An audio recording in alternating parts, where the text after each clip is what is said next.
సింహాచల వరాహ లక్ష్మీ నరసింహస్వామి దేవస్థానం విశాఖపట్నంలోని సింహాచలం ఆలయం దేశంలోని పూజ్యమైన ధార్మిక ప్రదేశాలలో స్థానాన్ని కలిగి ఉన్న దేవాలయం మాత్రమే కాదు, ఇది గతానికి అద్దం పట్టే ప్రదేశాలను సందర్శించడం ద్వారా నగరం యొక్క సారాంశాన్ని గ్రహించాలనుకునే సౌందర్య ప్రేమికులు, చరిత్ర ప్రియులు మరియు ప్రయాణికులతో మాట్లాడే స్మారక చిహ్నం. భారతదేశంలోని దక్షిణ ప్రాంతంలో ఉన్న సింహాచలం ఆలయ కథ చాలా ఆసక్తికరమైనది. ఈ ఆలయం విష్ణువు యొక్క నరసింహ అవతారానికి అంకితం చేయబడింది మరియు కళింగ నిర్మాణ శైలి ప్రకారం నిర్మించబడింది.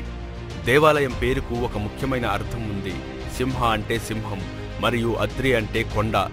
దేశమంతటా విస్తరించి ఉన్న 18 నరసింహ క్షేత్రాలలో ఒకటిగా ఈ ఆలయం ప్రసిద్ధి చెందింది.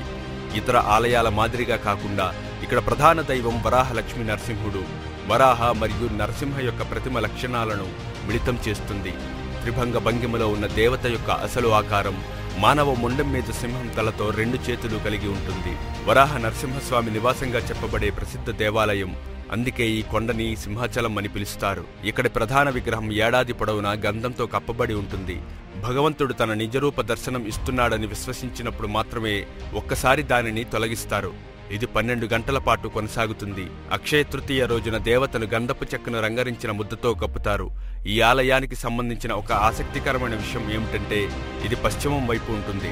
హిందువులలో ఒక సాధారణ విశ్వాసం ఏమిటంటే పశ్చిమం వైపు ఉన్న నిర్మాణాలు విజయాన్ని మరియు తూర్పు వైపు ఉన్న నిర్మాణాలు శ్రేయస్సును తెస్తాయి. హిరణ్యకశ్యపుడు అనే రాక్షసుడు పరమశివుని భక్తుడు. అతని కుమారుడు ప్రహ్లాదుడు కూడా భగవంతుడిని ఆరాధించడంలో అతన్ని అనుసరించాలని కోరుకున్నాడు. కానీ ప్రహ్లాదుడు విష్ణువును తప్ప మరెవరినీ పూజించడు. కొడుకు అవిధేయతను తట్టుకోలేక ఆ చిన్నారిని అనేక రకాల శారీరక హింసలకు గురిచేశాడు. వీటన్నిటికీ కలత చెందకుండా ప్రహ్లాదుడు విష్ణువును పూజిస్తూనే ఉన్నాడు. భగవంతుడు తన పవిత్ర పాదాలను ఆశ్రయించిన వారిని రక్షిస్తాడు కాబట్టి ప్రహ్లాదుడి బాధలను అంతం చేయాలని నిర్ణయించుకున్నాడు. అతను నరసింహ అవతారంగా కనిపించాడు మరియు హిరణ్యకశిపుని చంపాడు. ఈ సంఘటనకు గుర్తుగా తనను నమ్మిన వారిని రక్షించడానికి స్వామి నివసించే సింహాచలం ఆలయం నిర్మించబడింది. తమిళనాడుకు చెందిన 1వ కులోత్తుంగ చోళుడు ఈ ఆలయాన్ని దానం చేశాడు. ఇది 1087వ సంవత్సరం నాటి శాసనాల నుండి రుజువు చేయబడింది. ఆంధ్రప్రదేశ్లోని వేంగి చాళుక్యులు 11వ శతాబ్దంలో అసలు మందిరాన్ని పునరుద్ధరించారు. 13వ శతాబ్దపు 2వ త్రైమాసికంలో తూర్పుగంగా రాజవంశానికి చెందిన 1వ నరసింహద్వార పునర్నిర్మాణం ఫలితంగా ఈనాటి నిర్మాణంలో ఎక్కువ భాగం ఉంది. 1516లో విజయనగర చక్రవర్తి శ్రీకృష్ణదేవరాయలు ఈ ఆలయాన్ని సందర్శించినట్లు ఇక్కడి శాసనాల ద్వారా తెలుస్తోంది. ఈ ఆలయంలో 525 శాసనాలు ఉన్నాయి. 11వ శతాబ్దంలో శ్రీకృష్ణదేవరాయలు రాజు నిర్మించిన ఈ గొప్ప దేవాలయం దేశంలోనే ఒకటి. ఆలయంపై శాసనాలు క్రీస్తు శకం 1098 నాటివి. సింహాచలం దేవాలయం నల్ల గ్రానైట్తో నిర్మించబడింది మరియు రాళ్లతో చెక్కబడింది. ఆలయానికి ప్రతి చోట 2 ప్రహారీ గోడలు ఉన్నాయి. బయటి అనుసంధాన గోడల మధ్యలో వరాహ, త్రివిక్రమ మరియు నరసింహ విగ్రహాలు ఉన్నాయి.